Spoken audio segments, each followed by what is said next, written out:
The following contest is scheduled for one fall. Introducing, first of all, from Yonkers, New York, Tommy Dreamer.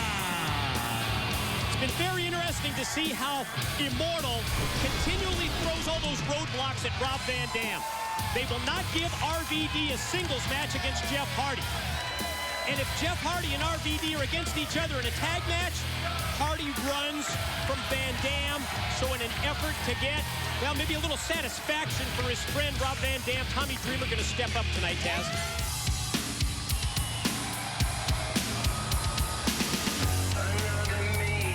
And now, introducing, making his way to the ring, from Cameron, North Carolina, weighing in at 232 pounds, Jeff Hardy!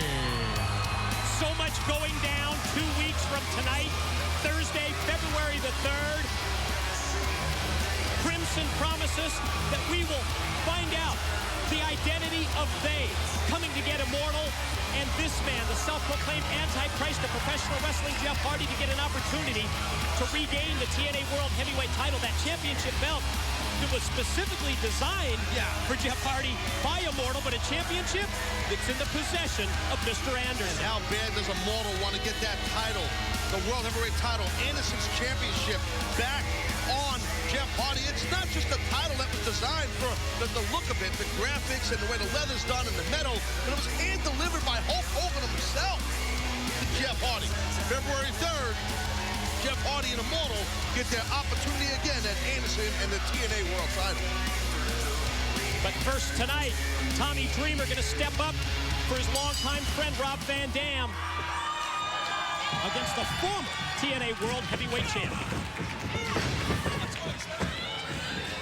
Kind of a clash of style from a physical standpoint between these two men. Jeff Hardy's obviously a risk taker, high flyer. Ooh! You're going to see Tommy Dreamer rely on physicality. Yeah, well, he's the innovator of violence, so you look that up in the dictionary, you figure it out. Oof!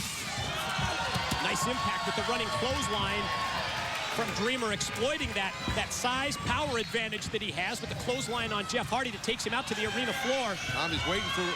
Oh! Nice clothesline off the apron by Dreamer. The tights he got on is kind of like knickers. I don't know what he's wearing there. I'm going to talk to him about that. Maybe a fashion risk in Taz's eyes as Dreamer goes out to the floor to continue this offense on Hardy, driving in those right hands.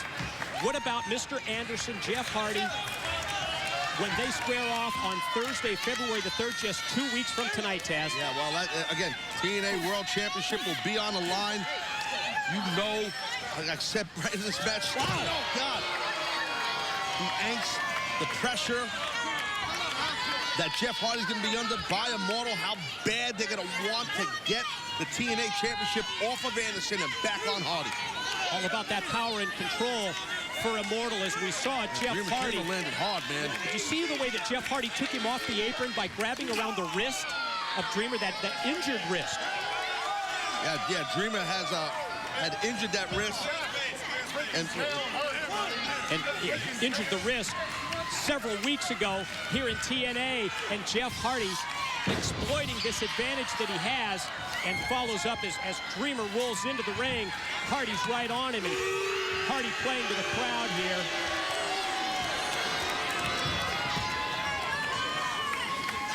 Got to be careful. I was going to say, Hardy, wow, like he might have kicked him low while he did that. Referee Brian Hebner in the face of Jeff Hardy, but that's not going to stop Hardy. Right back with a boot to the back of Tommy Dreamer. Good catch by you, Mike, going back to the wrist of Dreamer that you saw that Jeff Hardy snatched that wrist, twisted it, threw Dreamer off the apron, and ironically enough, or coincidentally maybe, another Immortal member is the one who originally injured that wrist, AJ Styles of Tommy Dreamer, several weeks ago. Hardly think a coincidence.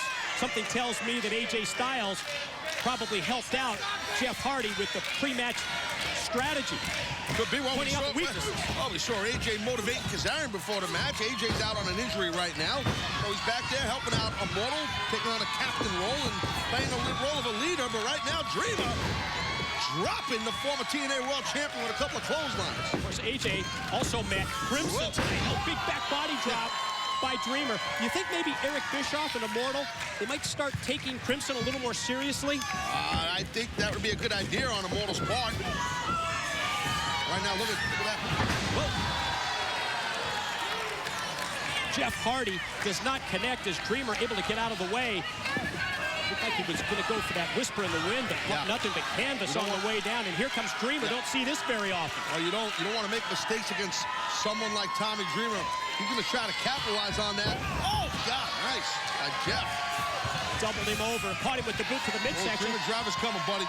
There it is. Caught it. Dreamer driver. Could pull the upset. Gets two. Well, good job right there by referee Brian Hebner.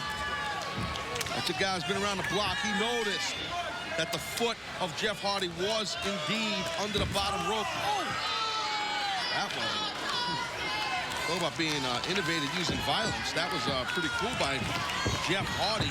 Popped the second rope into the lower extremities of Dreamer, and that was a twist of hate. And this is the 3 count that follows. The winner of the match, Jeff Hardy. Again, we've talked about transitions between moves, what athletes do in the ring, and little nuances, the little things that you do to become successful and a winner.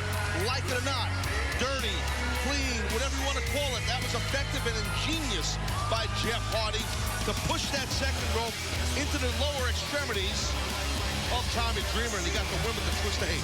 2 weeks away, February the 3rd, Jeff Hardy gets his return match against Mr. Anderson.